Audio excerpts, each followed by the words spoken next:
የአማራን ሕዝብ ማህበራዊ ረፍት በመንሳት የፖለቲካ ትርፍ ለማግኘት የሚደረግ ጥረት መቼም ሊሳካ አይችልም ሲሉ በብልጽግና ፓርቲ የአማራ ክልል ቅርንጫፍ ጽህፈት ቤት ኃላፊ አቶ ግርማይ ሽጥላ ተናገሩ። ሰሞኑን በሰሜን ሸዋ ዞን እና በኦሮሞ ብሔረሰብ አስተዳደር አጎራባች አካባቢዎች የተፈጠረውን የጸጥታ ችግር መቆጣጠር ተችሏል ብለዋል። ኤልያስ ፈጠነ በጉዳዩ ላይ ዝርዝር ዘገባ አለው። ባለፉት ቀናት በሰሜን ሸዋ ዞንና በኦሮሞ ብሔረሰብ አስተዳደር ዞን አጎራባች አካባቢዎች የጸጥታ ኃይሉን ኢላማ ያደረገ ጥቃት ተፈጽሞ የንጹሃን ዜጎች ህይወት ጨምሮ ሌሎች የጸጥታ መዋቅር አባላት ህይወታቸውን አጥተዋል። የንብረት ውድመትም ደርሷል። ከሸዋሮቢት እስከ ጨፋ ያካለለው ይህ መጠነ ሰፊ ጥቃት በተቀናጀና በተናበበ መንገድ የሽብር ቡድኑ ሸኔ የጽንፈኝነት አካሄዱ ውጤት ነው ተብሏል።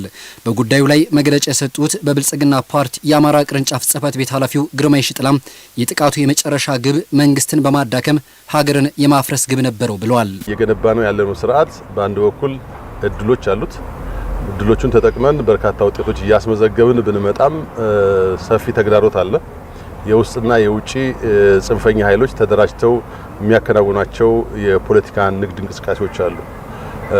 የፖለቲካ ነጋዴዎች በዋነኛነት በጽንፈኝነት መሳሪያ እየተጠቀሙ ብሔርንና ሃይማኖትን ማዕከል አድርገው የህዝብ ለህዝብ እልቂት ለመፍጠር በግጭት ውስጥ የራሳቸውን ተጠቃሚነት ለማረጋገጥ አለፍ ሲልም ትልቁን ኢትዮጵያን የማፍረስና መንግስትን የማዳከም ዓላማቸውን ለማሳካት ስራ ይሰራሉ። ይህ ችግር እንደተከሰተም የክልሉ መንግስት ከፌዴራል የጸጥታ መዋቅር ጋር በማቀናጀት ችግሩን ለመቆጣጠር ተችሏል ነው ያሉት።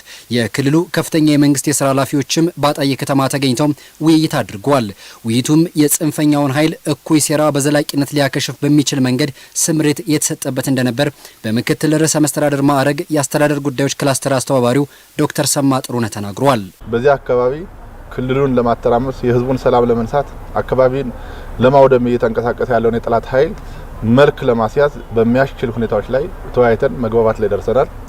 ለዚህ በወሳኝነት የአካባቢው አመራር የመጀመሪያው ስራ መስራት ያለበት ይህ ድርጊት ህዝብን ከህዝብ ሊያጋጭ ሆን ተብሎ ታስቦ የተጠነሰሰ እኩይ ሴራ መሆኑን ተገንዝቦ የበኩሉን ኃላፊነት እንዲወጣ አመራር ተሰጥቷል። በደረሰው ጥፋት የክልሉ መንግስት እጅግ ማዘኑን በመግለጫው ላይ ተነስቷል። በተደጋጋሚ የችግር ሰለባ እየሆነ ላለው አካባቢ ዘላቂ መፍትሄ ማምጣት ለምን አልተቻለም ሲል አሚኮ ጠይቋል።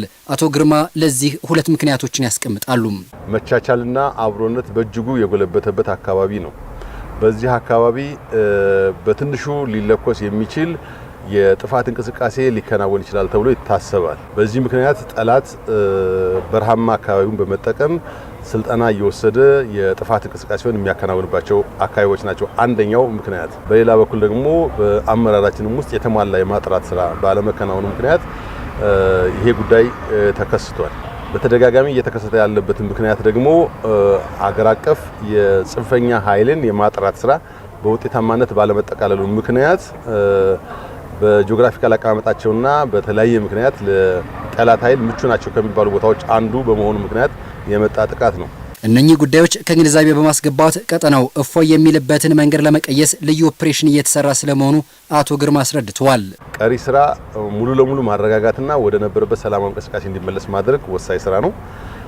ከዚህ ቀጥሎ ግን ለዳግም ስጋት የማይጋለጥ አካባቢ ማድረግና አስተማማኝ ሰላም መገንባት ያስፈልጋል።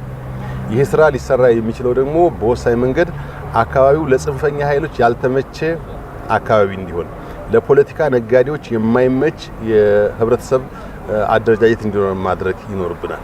ህብረተሰቡ በቀላሉ ለጽንፈኛው ኃይል የሐሰት ፕሮፓጋንዳ ተነሳስቶ እርስ በርሱ የማይጠፋፋበት ሁኔታ መፍጠር ይኖርብናል።